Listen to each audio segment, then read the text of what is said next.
Second part of session 78. Let's get here into the tarot and talk about the matrix and potentiator. Let's begin.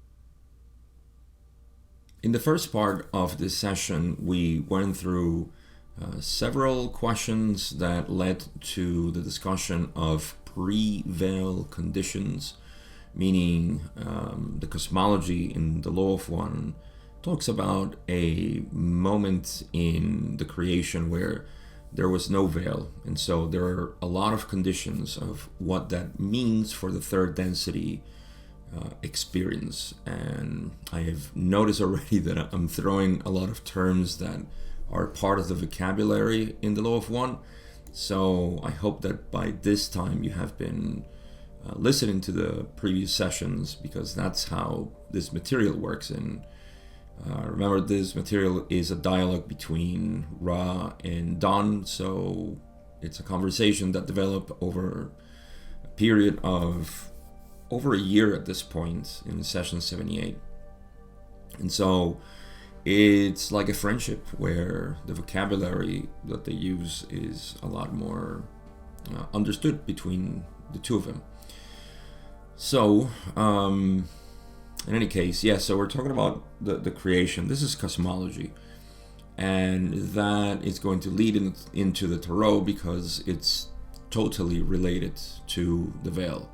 That's why you will see in book 4 a lot of conversation between Don and Ra talking about the veil and then switching back to the tarot. Now, I'm going to make this short summary of what led to this conversation, so we have an idea, because the next question that Don has is specifically about the matrix and potentiator, right? So in question 10, Don was talking about the condition prior to implementing the veil, and he realized that there was a sort of knowledge that existed before the veil, because the evolution of the logos was to implement the veil. So why did they implement the veil? What was happening before, right? What kind of knowledge did they have? And so Ra says, this is question 10, at the beginning of this creation, or as you may call it, octave, creation and octave is the same thing. Why? Because the octave is general, not just the octave of the solar system, for example, or the octave in the galaxy. Just all of them are rearranged differently. The octave, the general octave or the creation is rearranged between and hierarchically along the line of logos and sublogos. So you get the point. So creation and octave are the same. So at the beginning of this, there were those things known which were the harvest of the preceding octave. So the preceding octave, you can see it also as a sort of incarnation. You see, I think Ra also refers to the baby as a sort of entity that will exhibit the biases that were harvested from the previous incarnation. So you can see the octaves or creations, plural, as evolving depending on the experiences of the past octave. So the past imagination of the creator. So Ra says, and they throw in the disclaimer, about the preceding creation, we know as little as we do of the octave to come. So we are in this creation. We know a lot about this creation, says Ra, but we don't know about the preceding or what's cooking for the next octave, basically. However, we are aware of those pieces of gather concept, which were the tools which the Creator had in the knowing of the self. These tools were of two kinds. Insert joke here that Ra doesn't know how to count because they give three kinds. Firstly, there was an awareness of the efficiency of experience of mind, body, and spirit. So they harvested the efficiency of having a mind, body, and spirit. That configuration alone. So I suppose that was part of the previous octave, synthesizing the mind, body, and spirit. Secondly, there was an awareness of the most efficacious nature, or, if you will, significator of mind, body, and spirit. So this is already drawing the archetypical mind, if you can follow it. Thirdly, there was an awareness of two aspects of mind, body, and spirit that the significator could use to balance all catalysts. You may call these two the matrix and potentiator. So this is important for the following question, because we're drawing simply the imagination of the Creator as a separate entity, or as a seemingly apparent separate entity. Why? Because there's an awareness that I can experience myself in mind, body, and spirit. Then there is the significator. The significator seems to be, to me, that aspect of the entity, the mind, body, spirit, that has a sort of individuality, right? It feels individual. It feels like it has its own characteristics, and it's constantly evolving. That is the point of the creation, for that significator to shine, if you will, right? And becomes it continues changing. That seems to be the purpose of the significator. So at the beginning we had significator, matrix, and potentiator, because the matrix and potentiator seem to use catalyst, right, to balance all catalysts. And I pointed out in the last video and first part that it's interesting that catalyst here is included, but it's not capital catalyst, or capital C. I mean, that denotes, of course, that there is a what you would call it. There wasn't the archetypical or the archetype of the catalyst involved, of course, but there was catalyst. Catalyst is for growth, and that catalyst was, I guess, the significator was easily aware of that catalyst. So, matrix and potentiator, that's what we're going to get into. So that's the first question I have, and that this introduction was necessary, I think. So let's move on with the first question I have new for this part. That's question 11. Don says, could you elaborate please on the nature and quality of the matrix and the potentiator? And Ross says, in the mind complex, the matrix may be described as consciousness. It has been called the magician. It is to be noted that of itself, consciousness is unmoved. The potentiator of consciousness is the unconscious. This encompasses a vast realm of potential in the mind. So right away we have the mind complex, and we'll see the matrix and potentiator here, right? So within the mind,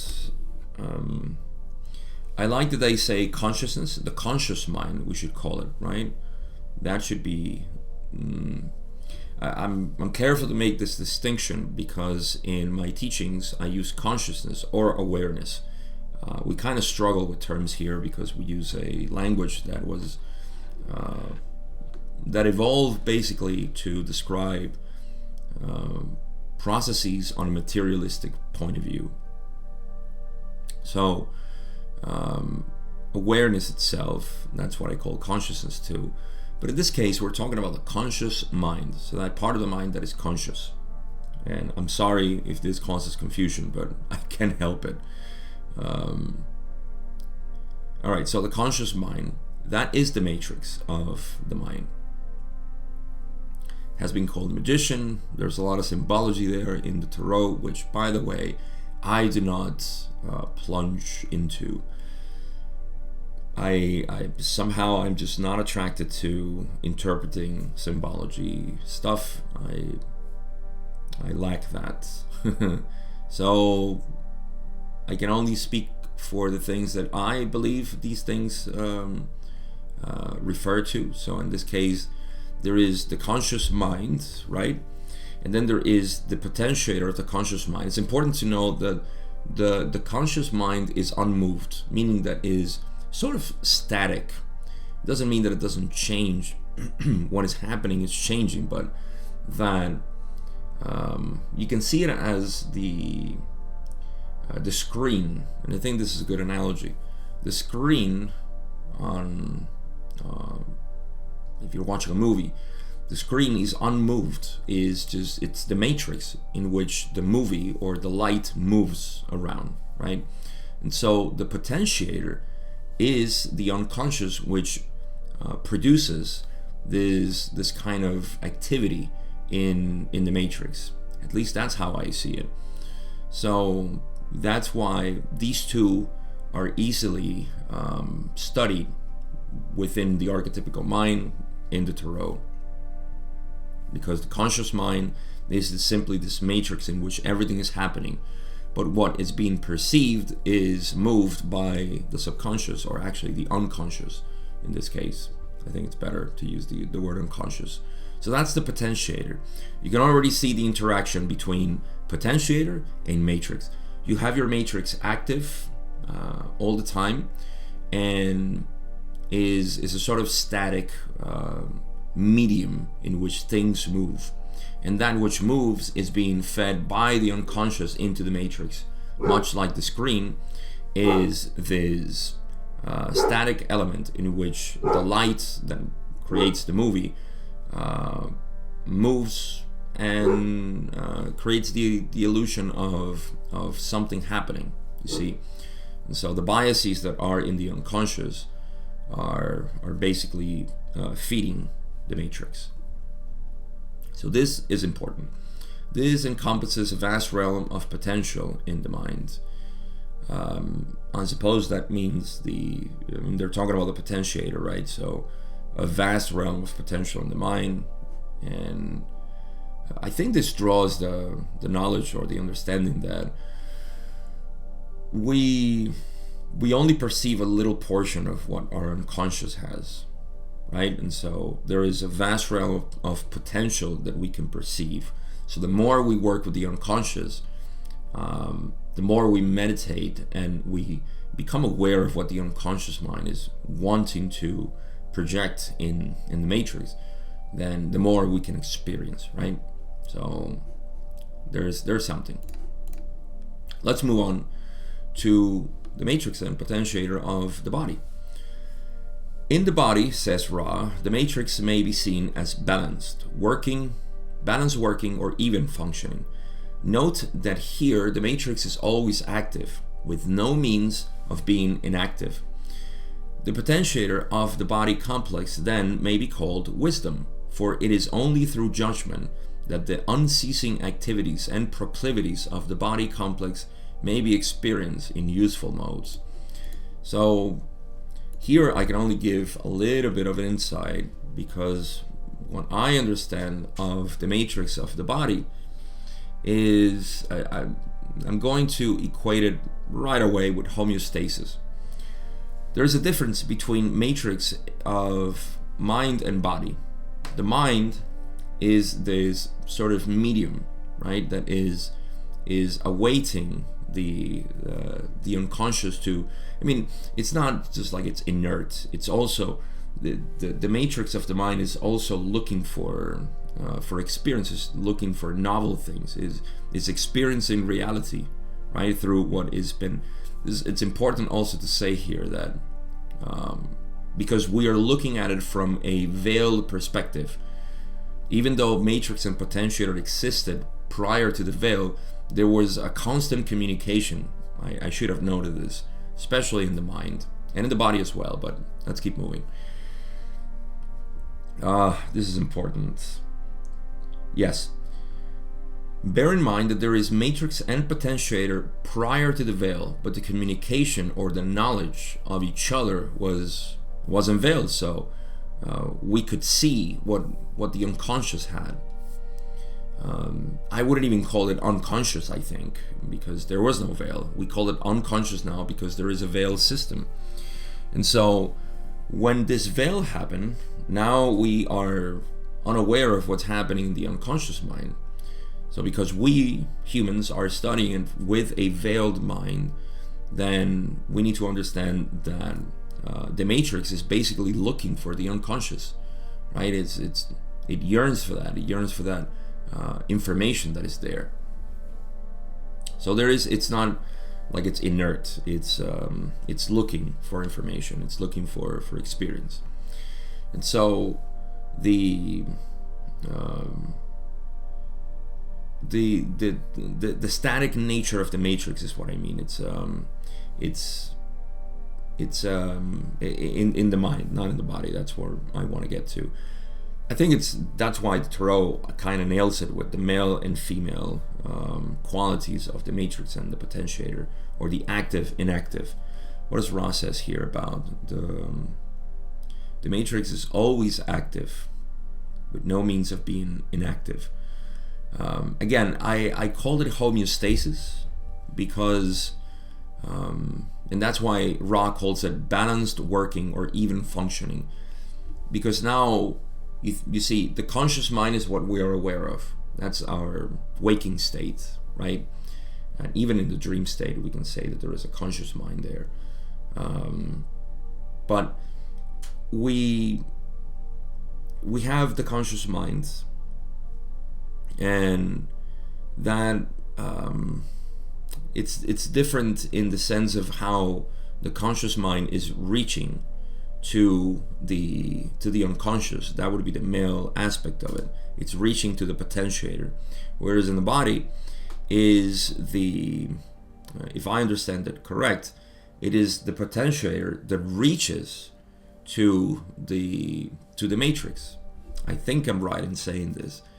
So that's why the body in and of itself, just like the unconscious mind, and I'm talking about the potentiator of the mind, the potentiator is it's sort of balanced already. It knows everything. It has everything as it should be. It's the matrix that needs to reach out to project that, to see it, to experience it, to live it. Whereas in the body is the opposite. It seems like the potentiator is the one that is doing the work, if you will, and is reaching out to the always balanced body. So again, this is just my view on it and the little that I understand. So the potentiator, that's why it's seen as male, whereas the reverse of the mind. In the mind, the potentiator is female, so it's awaiting to be reached. And so the matrix of the body is considered female. Once again, that's what I know. That's what I see. I see that the body is always looking for homeostasis. It likes to be balanced. It doesn't like being in balance. That's why when it's in balance, it produces an effort to balance itself again. And that effort takes energy, and that's what we call illness or disease in the body. So that's important to keep in mind. And the activity that we do with the body, see, the active principle, the potentiator, is what gives information to the body. So I guess this all ties in with the whole cycle of the body and how it produces catalyst and experience, and the significator changes, and then there is a possibility of transformation in a great way, and so on. So it's different. Whereas the conscious mind is reaching the unconscious, or the matrix of the mind is reaching the potentiator. It is the potentiator of the body that is reaching into the matrix of the body, and that produces, I suppose, the catalyst, right? So just see it as your conscious mind is always looking to understand the unconscious, And your active body, what you do, your actions, your movement, is what produces changes within the matrix of the body, which is how it changes in itself. That's how I see it, at least. So the potentiator of the body complex then may be called wisdom, for it is only through judgment that the unceasing activities and proclivities of the body complex may be experienced in useful modes. So that's how I interpret it. I guess the beauty of this is that it can be interpreted in many ways, but I think I'm on the right line here. So let's move now to the spirits. Ra says, the matrix of the spirit is what you may call the night of the soul, or primeval darkness. Again, we have that which is not capable of movement or work. The potential power of this extremely receptive matrix is such that the potentiator may be seen as lightning. In your archetypical system called the Tarot, this has been refined into the concept complex of the lightning struck tower. However, the original potentiator was light in its sudden and fiery form, that is, the lightning itself. And I kind of like this pair of matrix and potentiator of the spirit, because it has so much to discuss, right? I don't know how much we have within the raw material. Like I said, I never studied the Tarot in any way or form, but what I know on the raw material, so I'm quite limited. And I also don't remember what Ra said, because when I read this the first couple of times, I was just, okay, the Tarot is something that needs study, and I can't just elucidate anything out of what it's being said here without doing some work, and I never did it. But what I love about this pair here in the matrix and potentiator of the spirit is that, see, I love the matrix of, I think it's one of my one of my favorite cards is the matrix of the spirit. To me, this is what it represents. You see, the matrix of the spirit needs to be an illusion, right? For the spirit to experience itself, it needs to draw or invest itself in an illusion. That illusion is separation. And I love that the card is filled with a lot of demonic and dark stuff that is, it's the nature of the illusion of the spirit. That's why Ra calls it the night of the soul. Of course, it's lost. It's supposed to get lost in an environment which is completely opposite of what it is, right? The spirit is. That's why the potentiator is lightning, and we'll get to that. I also like the primeval darkness, because why is it primeval? Well, to me, it's because when we, as humans, when third density arises from second density, you are in the primeval darkness of not knowing who you are. And so the spirit is in its most obscured form, right? It's just beginning to be discerned, to be synthesized now, to be seen for what it is. And so the matrix of the spirit, of course, needs to be this dark place and full of the symbology that is in the card. I forget all the symbology, but every time I read it, I laugh, because it's there's a lot of interpretation, of course, that I've seen that is it's the devil and something that must be avoided and so on.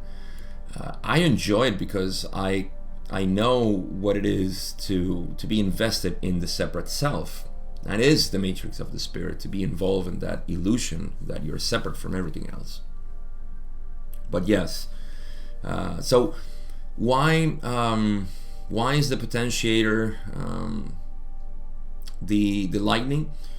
Well, I also like that Ra sort of cleans out the symbology and goes straight into the original concept, which was lightning itself.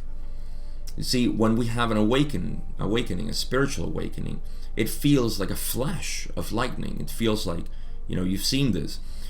People who describe Satori, for example, which is the Japanese word for sudden enlightening, which describes sort of, if I can put Satori in a context that you can understand it, is the punchline in a joke, where you're all the time confused and baffled by the story or awaiting something to be resolved, and suddenly you're like, oh, that feeling, never mind what you conjecture afterward. No, it's just that moment, that feeling. Oh, yeah, that's the feeling of Satori. And it's also explained sometimes as a sudden moment of, just pure knowledge blasted into your conscious mind. Yes. So that's why it's lightning. And it makes sense then that the potentiator would be this flashing moments of the spirit for it to be enlightened, really. This is why the concept of enlightenment has been diluted so much in mysticism. But that's enlightenment. Enlightenment is for you to get this. That's why I like to call them Satori. You get several Satoris. There are many moments where you say, oh, I get it. I see it now.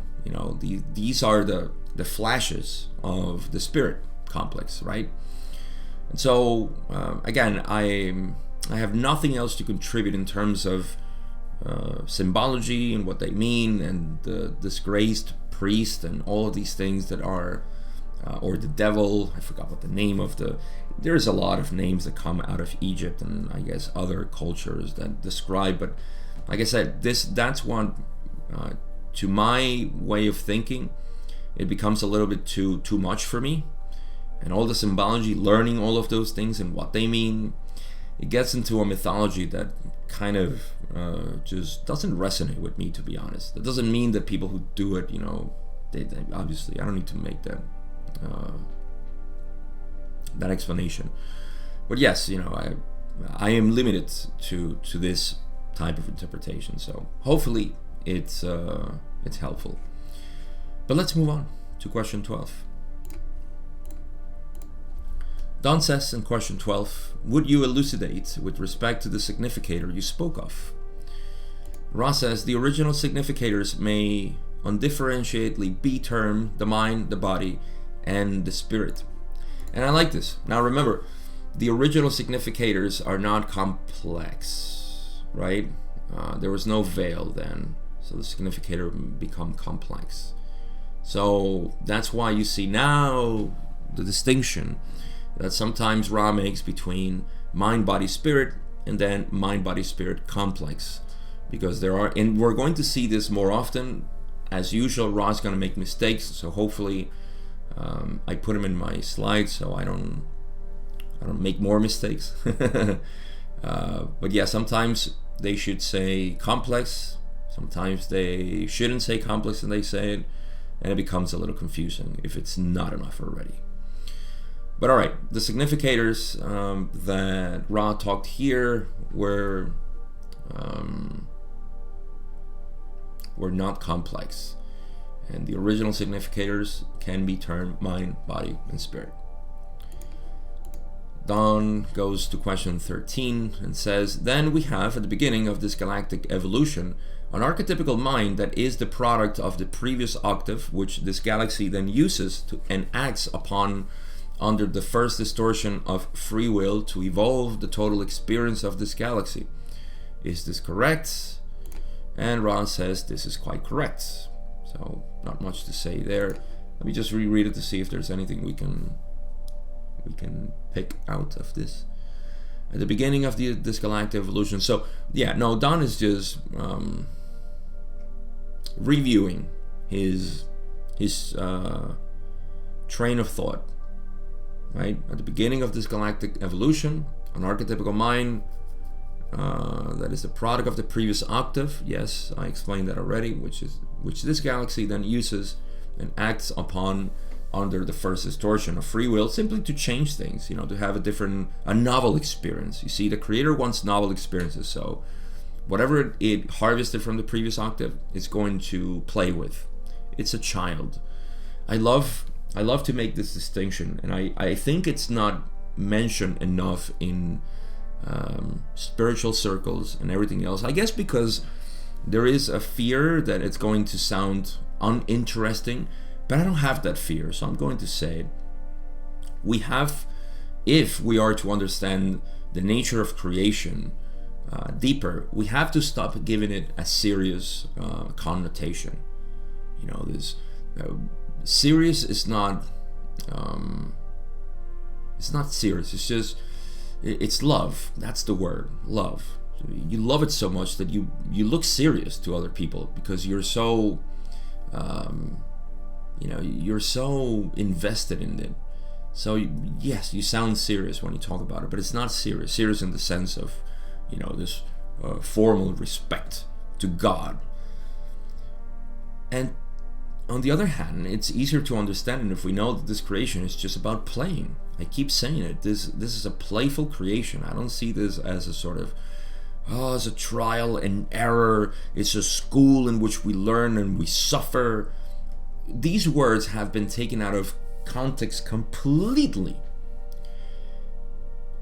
In fact, let me put it this way. Yes, planet Earth is a school. But you see, immediately when we say school, we think, school, how much did I suffer there, and the professors and the teachers and the kids and all this stuff. It was just almost nobody, I'm sure there are exceptions, but almost nobody looks back at school and says, what a wonderful experience. So how come we don't see school as, like I told my son when I sent him to school, I didn't believe in education system or anything. I said, listen, you're going to a place where you're going to meet some people, you're going to have fun. If you're not having fun, I'm taking you out of there. As simple as that. I don't care. If you're not having fun, I'll take you out of there. And eventually I did, of course, because he stopped having fun at some point. And listen, I told him, if you learn something along the way, that's great. You're not going there to learn anything, but you will learn. You see? So school needs to be this fun place. That is what planet Earth is. It's not a school of, I keep failing the test. No, that's not it. Some people can see it that way, but it's not. So it's important to keep that in mind.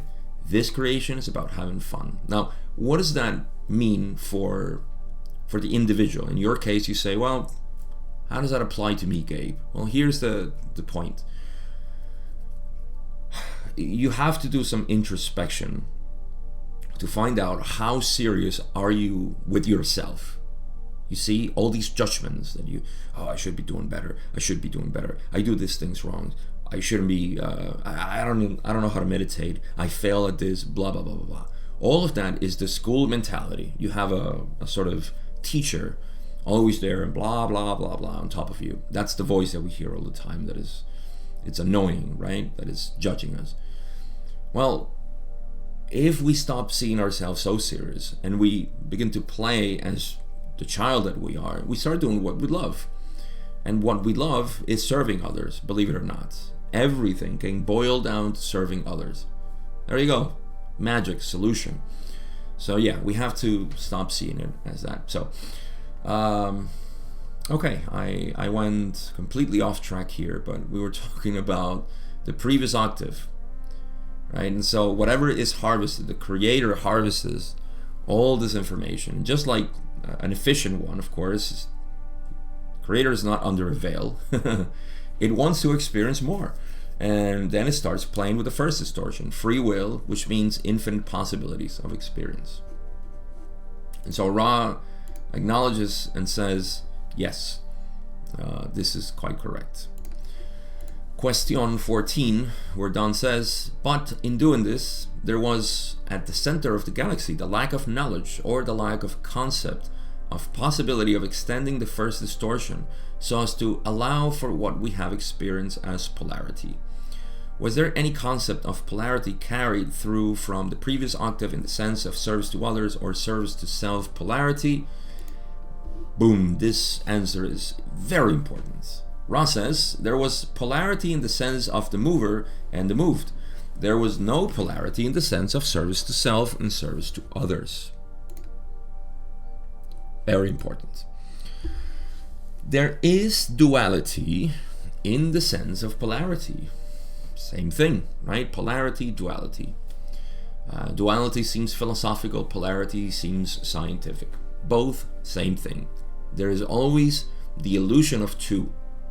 There is always the illusion of two things happening. Without it, then we just have infinity. And that is the nature of duality. This is the common misconception that is taken out of context, and people, there are two reactions to this misconception. Let me explain the misconception of polarity. The first one is, and I think it helps to understand it this way. The first one is that when people intellectually take out of context the idea of non-duality, and they say, nothing is real, everything is an illusion, I am one with the world and the universe, so I shouldn't care about anything, and you shouldn't care about anything. I mean, when it's about you, that's great. I have no quarrel with that. But when you tell people, don't worry about anything, you should not care about the world because everything is an illusion. So just be happy, just do you and whatnot. That is taken out of context. That's non-duality sort of perverted in a way. And so there is the people that react to this that don't understand the nature of what polarity is, and they say, no, non-duality is a toxic belief, which is not a belief. You see, this is where you get it. This is where you see when people don't understand it, because non-duality is not a belief. Non-duality is a knowledge. So there are no beliefs in non-duality. That's why in Buddhism there is no belief per se. Implicit, there is no belief. There is only knowledge. There is pure understanding from a way in which we cannot abstract it. And when we do it, we confuse things. But we're humans and we like to confuse things. So we have all kinds of explanations for it. But at least Buddhists, true Buddhists, they admit that they have no truth to give. That there is nothing I can give you as truth. And that's why I love Zen. Zen is definitely, to me, the purest expression of Buddhism. To me, okay. Everybody has their own Theravada and so on. They're all well and good. I just have a preference. Just like I don't have a preference for symbology. You see, it's all about preference. So individually, that's me. I don't try to force it onto anybody. But the misconception of polarity is a problem, because when you have this idea and you don't understand it, and you say, oh yeah, non-duality is sort of, and I've gotten people like that. I had I don't even know what to call her, but she was very close to me in terms of the law of one and all of this understanding. And when I started to bring my teachings more into non-duality, she had a sort of a dislike for this type of philosophy, and she basically told me that she didn't want to have anything to do with my work because she was I could sense her fear against non-duality.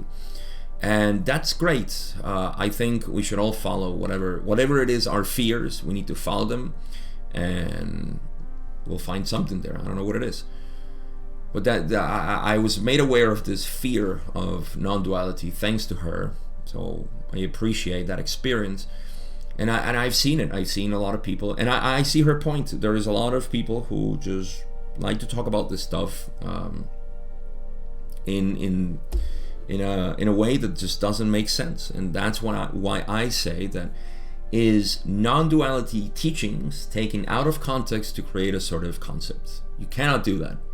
Non-duality is, like I said, a knowledge. And all you can do, which is what I do with people, is bring them to that flash moment, right? We're talking about the potentiator of the spirit. That's what we work with, is the flashing. I'm trying to flash some light for them to see it. You see, the light is not the form. The light is just creating some discernment for us to see. Oh, I see it now. You see? All right, so back to polarity in the sense of the creation. Ross says there was polarity in the sense of the mover and the moved, meaning that there is obviously the creation needs polarity. It needs a dual setting for it to have movement, to have activity. But there was no polarity in the sense of service. So there was no ethical polarity, meaning that the mind, body, spirits, the significators of each individual entity did not have any sort of, let's say, path into evolving as a separate self, which is the service to self, and the service to others, which is the unity, the recognition of unity. Everything was just one. There was no polarity present there. There was no other, right? There was just the self, and it was acknowledged, and it was just being experienced in this kind of diluted experience, not much happening. It wasn't as intense as it is now. So if you're at this point in the law of one, and you have been complaining about, oh, my life and 3D is something, which I still hear from some people, oh, it's a terrible life in 3D, and I'm just suffering here. Well, here's another flash of lightning for you to see that this experience is the most coveted experience in the whole universe, right? We want intensity of experience of separation because that's what generates beauty and appreciation, gratitude. I know that the human heart is very sensitive. Ra explained this as the logos being biased towards kindness. And that's why the heart of the human is so sensitive to what we see as crime, aggression, violence, and all these things. I have a heart too, so I know what this feels. But we're transcending this. We're in this law of one study to transcend the human perspective of limitations. So, all right, let me move on because I'm getting into my philosophy white coat here, and we have much to cover. I think I'm gonna make this like a 10-part session. My God, there's a lot to talk about here. We're getting close on the hour too. But all right, let's move on. Where's my button? There it is. So Don says in question 15, then the first experiences, as you say, were in monochrome. Now, was the concept of the 7 densities of vibration with the evolutionary process taking place in the discrete densities, was that carried through from the previous octave? And Ross says, to the limits of our knowledge, which are narrow, the ways of the octave are without time. That is, there are 7 densities in each creation infinitely. This is a great point, especially for me, which I'm a numbers guy. You know, I wanted, as a child, I wanted to study physics, chemistry, and math. Those were my passionate topics, but thank God I didn't get to college. I would not be doing what I'm doing right now here. So maybe I would, who knows. But yeah, I like to make relationships and stuff like that with numbers, and this is a good point that completely obliterates my intention of connecting, not completely, but somehow, the 7 densities with the 7 archetypes of each cycle, mind, body, and spirit. So Don's question is a good one. You know, he wants to know if the octave, the concept of 7 densities, was always present in previous octaves. And Ross says, to the limits of our knowledge, and they at least give the disclaimer that, hey, we don't know, we can't say for sure, because our knowledge is very narrow. The ways of the octave are without time, which means there was no previous or further refinement of the octave. That is, there are 7 densities in each creation infinitely. So I don't know how they made this extrapolation. Maybe they weren't 7 densities before, but at least they say we don't know for sure, but within our knowledge, there has always been 7 densities. Okay, bear in mind this question is going to be correct at the end, so as you read, affirm its validity. Don says in question 16, I am assuming that the central suns of our galaxy, in starting the evolutionary process in this galaxy, provided for, in their plans, the refinement of consciousness through the densities just as we experience it here. However, they did not conceive of the polarization of consciousness with respect to service to self and service to others. Is this correct then? And Ra says this is correct. So just to give a little bit more context to Don's question here, it's saying that, all right, so the galaxy basically designed this octave, and when they designed the experience, they didn't include the possibility of polarization in consciousness in terms of service to self and service to others.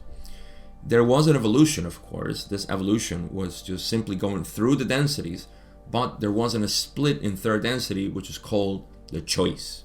That choice is between positive path, negative path, service to others path, service to self path. Now, if we take the veil out in third density, we realize that both of us are polarizing towards the creator. So both paths are the creator knowing itself. That needs to be kept in mind, especially with people who have issues understanding and accepting the fact that there is evil in the world and that people like that should exist. Well, you cannot take anything out of the creation without nullifying the creator, and by that separating yourself from the universe. So this is why acceptance is something that must be sought. And this is why in my teachings, I just love that all we need to do is know the self. If you know yourself, you don't need to look for love, you don't need to look for peace, you don't need to look for acceptance, beauty, truth, etc. All of these things are emanating from you because you are the creator. And I love asking the people that contact me, hey, where are you in your process of knowing yourself as the creator? Why? Because you have a huge potential of resolving all your doubts, your frustrations, your apparent problems and so on. Just live in harmony. And so it's about you knowing yourself as the creator. What is the method that you use? What is the practical means in which you live this knowledge? So yes, we didn't have a service to self path, and the service to others was kind of inherent. Or actually, service to self and service to others was the same thing. There was just service to the one. Okay, we'll move on to question 17, where Don says, why do the densities have the qualities that they have? You have named the densities with respect to their qualities. This density being that of ... the next, the fourth density being that of love, etc. Can you tell me why these qualities exist in that form? Is it possible to answer this question at all? And classic Ra says, it is possible. I love Ra. Come on, you gotta give some love to this guy, or entity, or self, whatever you want to call it. They're tricksters. I love him. So Don says in question 18, would you please answer that? And Ra says, the nature of the vibratory range peculiar to each quantum of the octave is such that the characteristics of it may be described with the same certainty with which you perceive a color with your optical apparatus if it is functioning properly. I don't think this is what Don wanted to know, but I mean, I can go on with this answer for a little while. Why is it that we have qualities within the densities of consciousness? I think that's what Don wanted to know. Why do the densities have the qualities that they have? Yeah, why is it that we have love and then wisdom and then choice, or not choices at the beginning, and all of this, right? Now I'm going to give you some insights of this answer, and as you should know already, this is just my interpretation. My interpretation is completely and absolutely biased with my own experience of the non-dual reality of the universe. Okay. The first thing we need to know is consciousness, or what I call awareness. Let's not confuse it with the conscious mind. So awareness, pure awareness, which is really what you are, is naive, it knows nothing. It simply wants to experience its own creation, right? That's the Fool's card, right? The Fool card. Tarot card number 022. So that's it. It's just awareness, right? And then there are vibrations, which is called densities, and these densities provide an experience to awareness. This experience is from the furthest point of separation, in which it creates a setting, which is that setting is what we call matter, and matter going to movement and growth, which is the body that evolves and dies and reincarnates and so on, the acorn and the oak, and that cycle over and over again. And then it goes into self-consciousness. So in other words, awareness becomes aware of itself, right? The only thing that exists is awareness, and awareness is in movement. That's what we call the activity of the mind, and this is the cosmic mind that takes not only the human mind, but the rock mind, the air mind, the raw mind, the sun mind, and so on. Just activity. Mind can be equated to activity. I've said this in previous videos. So this activity per se is being presenced by awareness, right? And human awareness is just one kind of awareness. Or rather, human mind is one filter of awareness. So that is the furthest point of separation for the spirit, not awareness, but spirit. And so spirit now starts to return to itself. It starts to have this cycle of the spirit complex into knowing itself and remembering, I am. When it goes back to itself, then you can see that there is a process of love, right? That's one of the initial steps that we feel as humans. So we can describe this whole octave of experience within the whole human. Why? Because we have love. Love brings us to wisdom. Love humbles us to wisdom, to pure wisdom, okay? To what we know about wisdom, which is knowledge informed by love. And then we get into unity, into the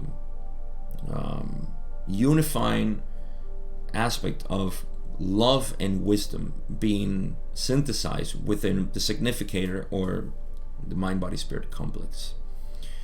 And that would be sixth density. That's a vibration in and of itself. That's the non-dual perspective of life.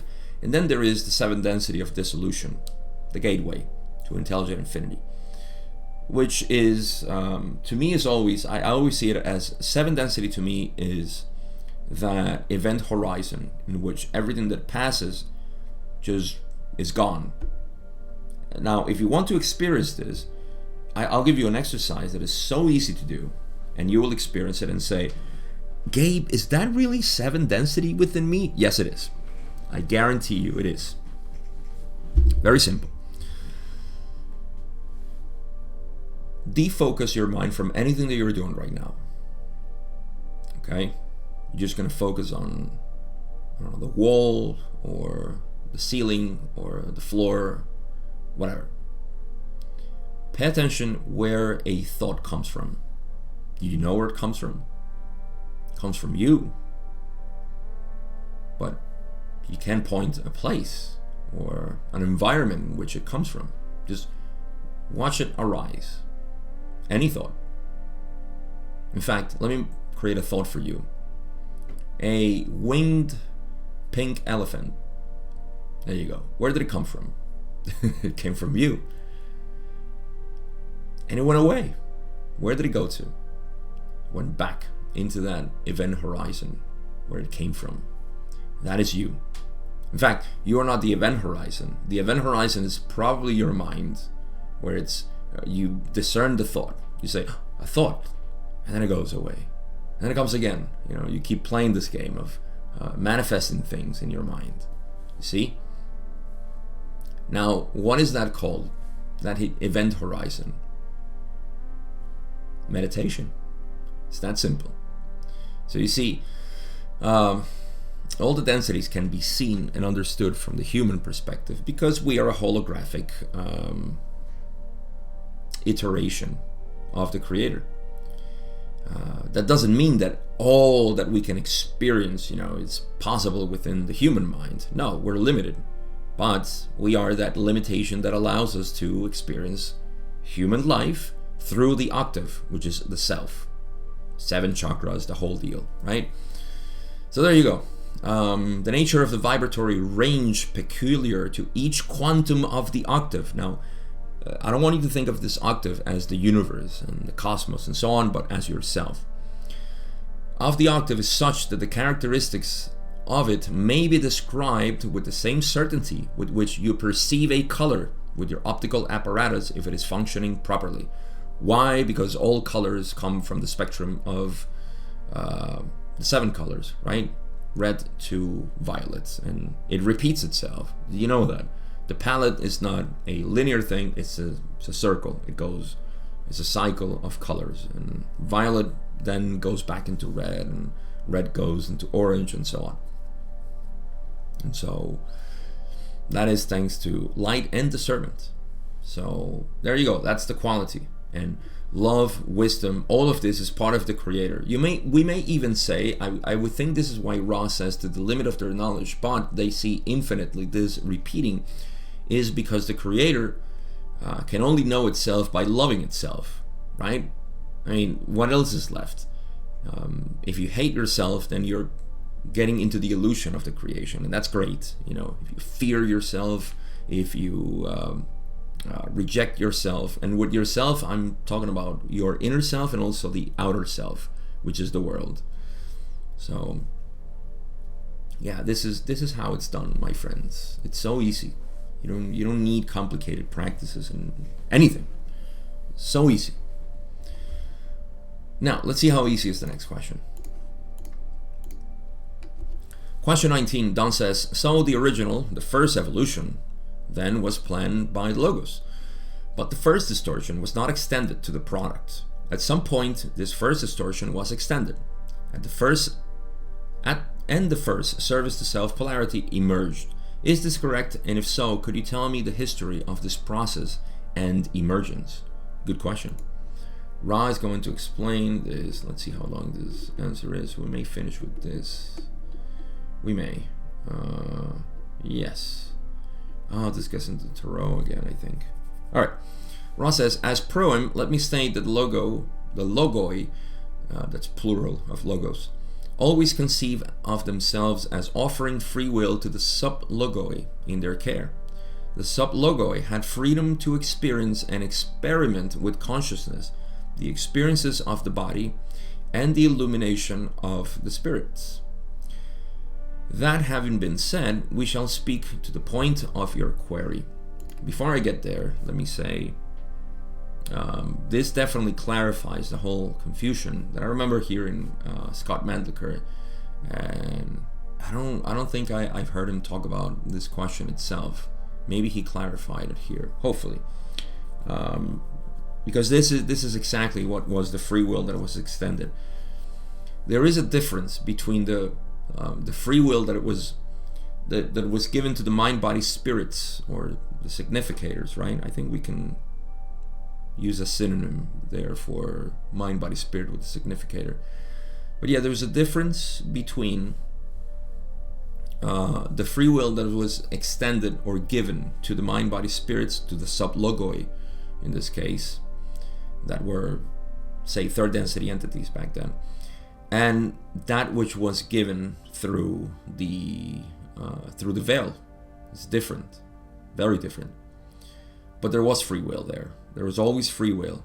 It's just that now the significator becomes much more empowered in free will by having to make a choice. You see, it's like the free will is intensified, if you will. No pun intended. Okay, let's move on to the long explanation of Ra, where they say, the first logos to instill what you now see as free will in the full sense in its sub-logoi came to this creation due to contemplation in depth of the concepts or possibilities of conceptualizations of what we have called the significators. The logos posited the possibility of the mind, the body, and the spirit as being complex in order for the significator to be what it is not.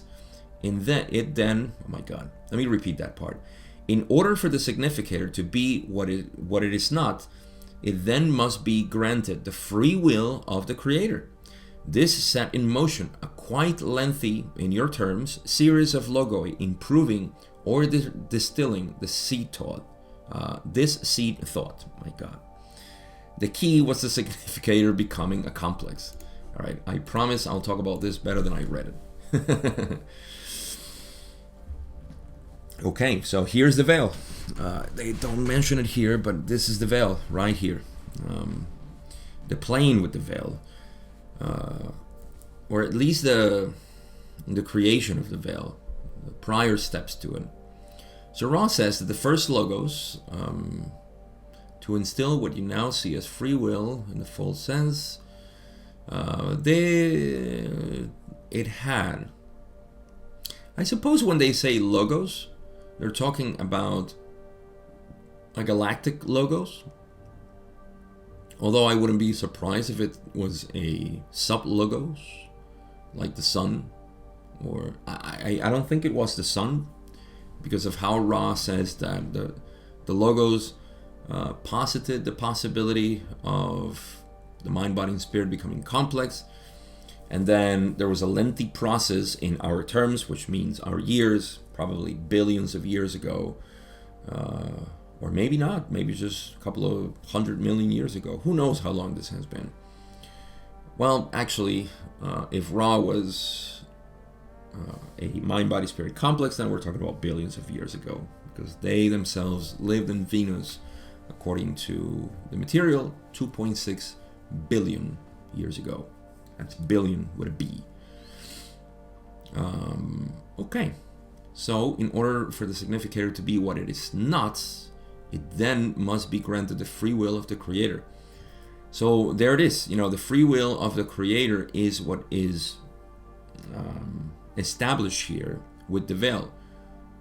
It is important. I'm actually going to make a seminar about this, which is that which is not.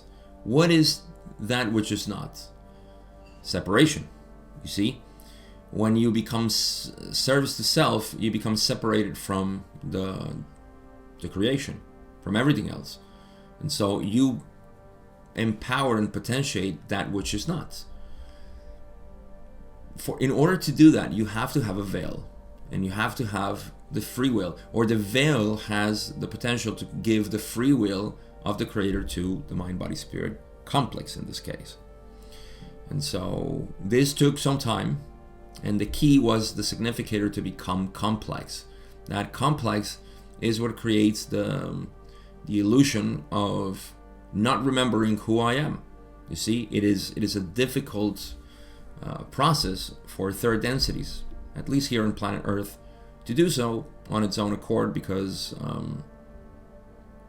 it's not something that stands out. We are submerged in the illusion of separation.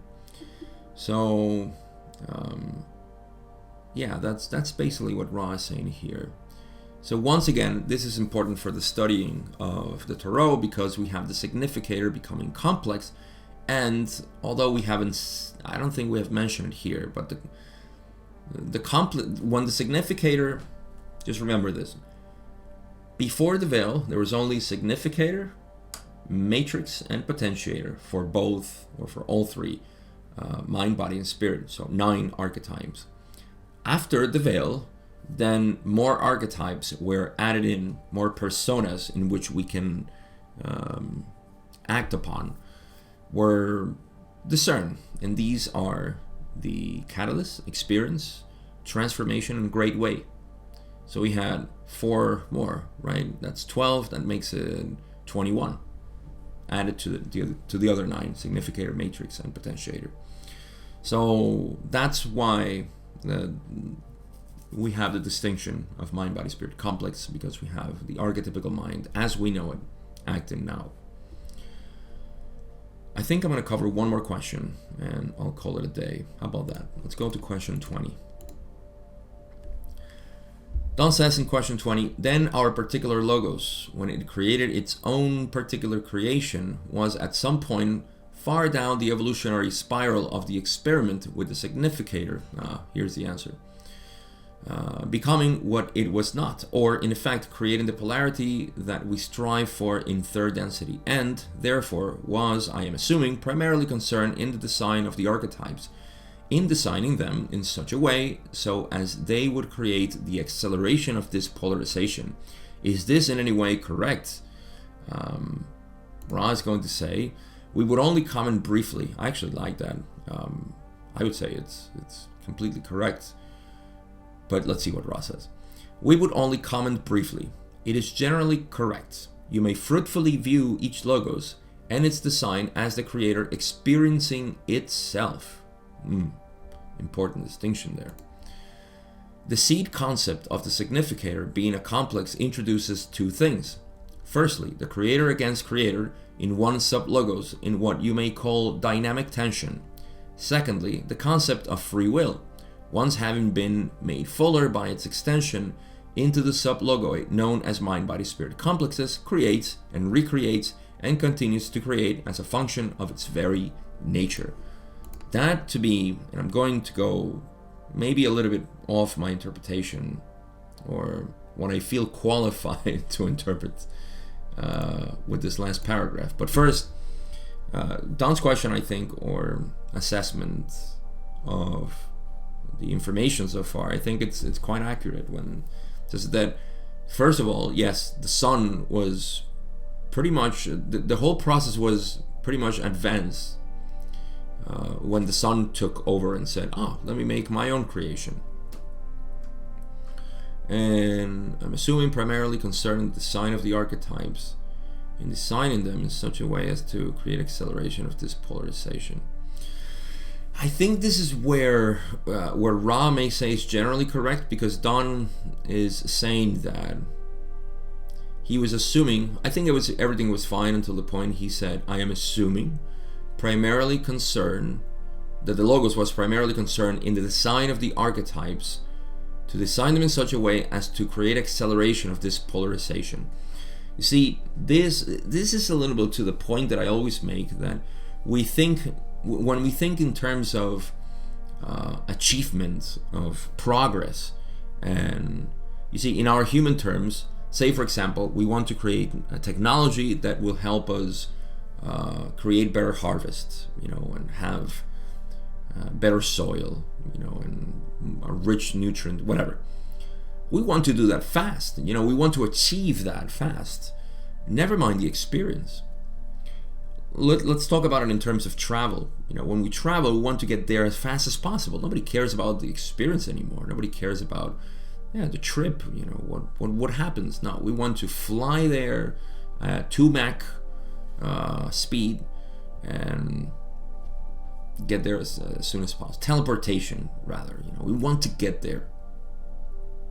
The creation is not about going back to itself. You see, it's there already. The creation is to experience itself. And so experience precedes evolution. You see, evolution is inherent in the experience. So much concern with evolution makes us a little bit blind to the real purpose of the creation, which is experience. I'll keep saying this over and over again, because that's how I feel it. This is how it is. It's about experience, not about evolution. Otherwise, imagine, I like Alan Watts when he explains that if the purpose of playing music was to get to the end of the composition, then the best musicians would be the ones that just strike one note and that's it. That's not the purpose of music. The purpose of music is to create an experience and to enjoy that experience, you see. And so when it comes to the end, you say, wow, that end, that was worth it. It wasn't just one chord. It was a whole symphony, and it took me through a trip. You see, that's the creator too. Okay, so I think that's where Don possibly introduced a little bit of absolutism in how the logos sort of and I mean, I understand them. I'm not criticizing. So yeah, to that Ross says, we may only comment briefly. It is generally correct. You may fruitfully view each logos and its design as the creator experiencing itself. You see, you may fruitfully view each logos, each star, each human being, each galaxy, and its design, whatever its design. You're designing your life. The logos design this creation. The sun create also, and so on, right? Each logos and its design as the creator experiencing itself. Everything is valid. There's another point to be made. See, the law of one has, the raw material has so many points that you can extrapolate and say, oh, this is what they mean, you know, in old traditions of being yourself, you are unique, and this whole thing, right? Because it is. You are here to experience yourself because you are the creator. And so it is completely possible for you to be who you are. Yeah, with all the things that you judge about yourself and other people keep judging about yourself, which is really you judging yourself. Yeah, it's perfectly fine to be who you are. So just be that. Okay. The seed concept of the significator being a complex introduces two things. This time they actually name two things. So what does the significator being complex introduces? Firstly, the creator against creator in one sub-logos. So in this planet we have human against human. Mann gegen Mann. I do know that in German. I think man against man. Some German friends, I have a couple of German friends, please correct me if I'm wrong. Mann gegen Mann. You know where I got that from. If you're German, you know where I got it from. In one sub-logos, in what you may call dynamic tension, right? You know, we think we are fighting against each other. Isn't that the story of the humankind? Secondly, the concept of free will. Once having been made fuller by its extension into the sub-logo known as mind-body-spirit complexes, creates and recreates and continues to create as a function of its very nature. So the synthesis of the mind-body-spirit complex, third density, allows the possibility to develop this sub-logos that is the self, us. So I would venture to say that the harvest of third density is much richer than the harvest of third density prior to the veil, because the mind, body, spirit complexes now are full of its own experience. It's almost like, yes, it created its own galaxy.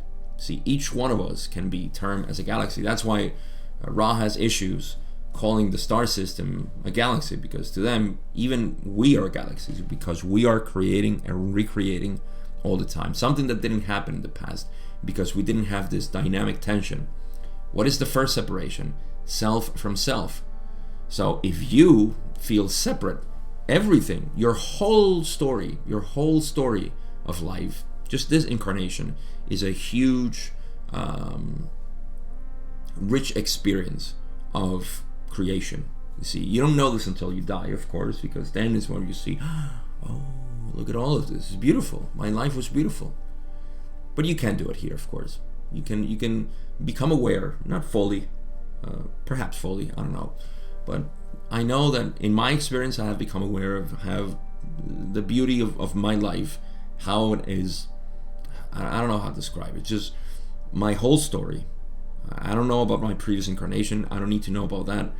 Just this. This is the climax. The present moment is always the climax of my experience. That's all I know. So, yeah, I think I covered that enough for my own likes. All right. Conclusions. Whew, where do I start? The only thing that comes to mind right away after the second part is, I always say, the more you know your history, the better you understand yourself. And in this case, we're looking It's not only yourself, but anything really. If you look at etymology is beautiful because it has the history of the words. And by knowing the history of the words, you know why they are applied the way they are, and when in ignorance we apply them the wrong way. And so, we especially nowadays where language has become very sensitive, we need to understand where it come from. So in the same way, if we are investigating ourselves, we need to know ourselves, then history is important. Now, in this metaphysical sense, which is what we are indulging in with the raw material, we can see that there is rich history in terms of that, especially now, we're talking about the veil. So the veil introduces this dynamic tension that Ra just talked about in this slide, in this answer. And it refers to I call it the first separation, the self from self. You think you are separate. That is the first separation. That's the first dynamic tension, and the only one that really exists. It's only that by you assuming this form of separation, you will extrapolate it to other people, nature, the universe, etc. And so this dynamic tension that is created between you and yourself, okay, you the body, and yourself the universe, that separation, or everything, your environment in general, that separation creates the dynamic tension to what? Create, right? Your own point of view, what you think you are, your ideals and all of these stuff. What makes you, that is a beautiful creation. Can I put it that way? Can I get away with that, please? To see yourself, look at yourself in the mirror and say, yes, this is a beautiful creation. I'm not doing it. The creator is doing it. And I am the creator. And the only way I can see it is without ascribing a sort of identity to the activity of my mind. The activity of my mind is just that. It's just a movement. This is the harvest. The harvest is me, right here, right now. So within this philosophy, you can see how we can still talk about the unity of all things and the beauty of knowing that you are simply the synthesis of a potential, an infinite potential that is you. That's it. Just like a tree is unique. There's no other tree in the world or in the universe that is like that. Why? Because it's its own creation. So you can see how this all goes into knowing, of course, who you are, so you can appreciate, know yourself, accept yourself, become the creator. It's that simple. So that's all I gotta say for today. Again, this veiling process, it's a blessing because we can become, we are gods. Isn't there a part in the Bible where they say, I think this is in the Genesis or some conversation, I forget what it is from, but they say, let them not eat from the fruit of knowledge, lest they become gods like we are.